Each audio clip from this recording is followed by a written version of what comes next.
Hey everybody, it is Dr. Rhymatel here with a new little series that we're hoping to get going.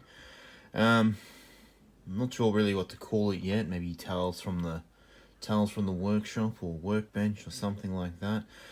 Basically, I wanted to start showing off a couple of the model kits I've built over the years. I was going to just sort of show you what I got, see how they are, maybe give you a little history on them and whatnot. I've been model building for a few years now. As you can see, I've recently got back into it, so I thought, it'd be a good little way to show them off and give you a little bit of history on what we've got. So the first episode today is going to focus on this little diorama that I modified not too long ago. I originally built this all the way back in high school, actually. One of the first model kits I ever did. And for those who aren't familiar with the vehicle in question, just pick him up and bring him over here.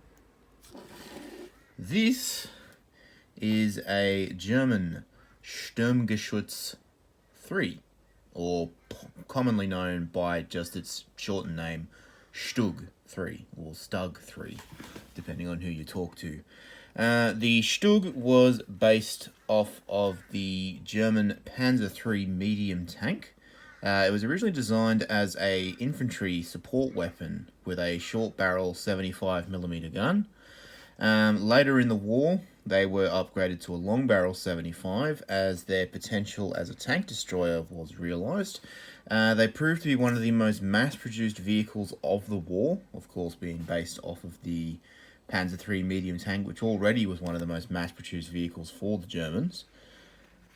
There were several versions of it. One was the STUH-42G, which was armed with a 105mm gun, which was designed more for infantry support and bunker busting and things like that as well. There were also later versions called the Jagdpanzer IV, which I believe was based off the Panzer IV, hence the name. But yeah, there was a large variety of options and vehicles that were built under the Stug designation during the war. The Germans, toward the end of the war, quickly realised the potential of tank destroyers like this.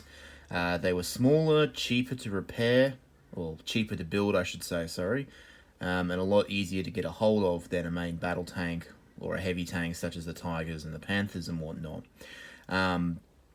And they were very easy to convert. They were also very small, obviously not having any turret mechanisms or anything. They're a lot shorter than a conventional tank, such as a Panther or a Tiger. So a lot easier to hide, a lot easier to build, which is why they were one of the most mass-produced vehicles of the war. But it was obviously too little too late by that point. This particular one I have done up with a lot of ambush camouflage. As you can see there, we got bushes all over the front of it to hide it. We've got side panels. Now, I have realised that these are way out of proportion to what they should be. I sat them too low and I sat them a little too big.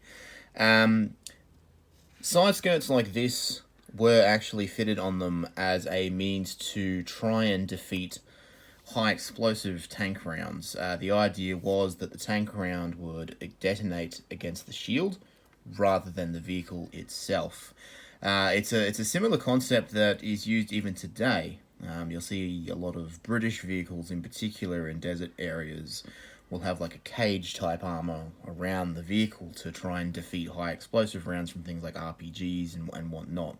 The Germans used a lot of this on the later in the war with the Panzer IIIs and the Panzer IVs as well.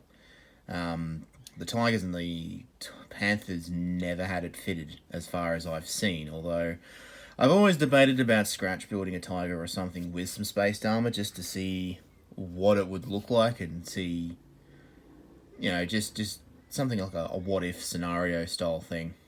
One of the reasons that I camouflaged it up so much is because being an old model, unfortunately, the poor girl did have a fair amount of battle damage. The original barrel had actually fallen off, so I had to I think I ended up using a bit of sprue off one of my old model kits and just cutting a bit off for that.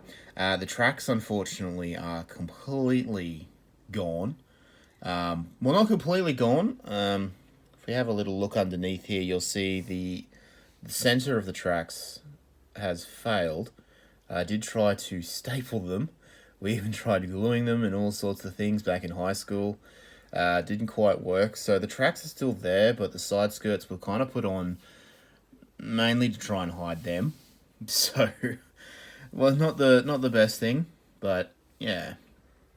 So that's pretty much the Stug. In addition to the 75mm gun, traditionally they would also be fitted with a MG34 machine gun, I believe they were.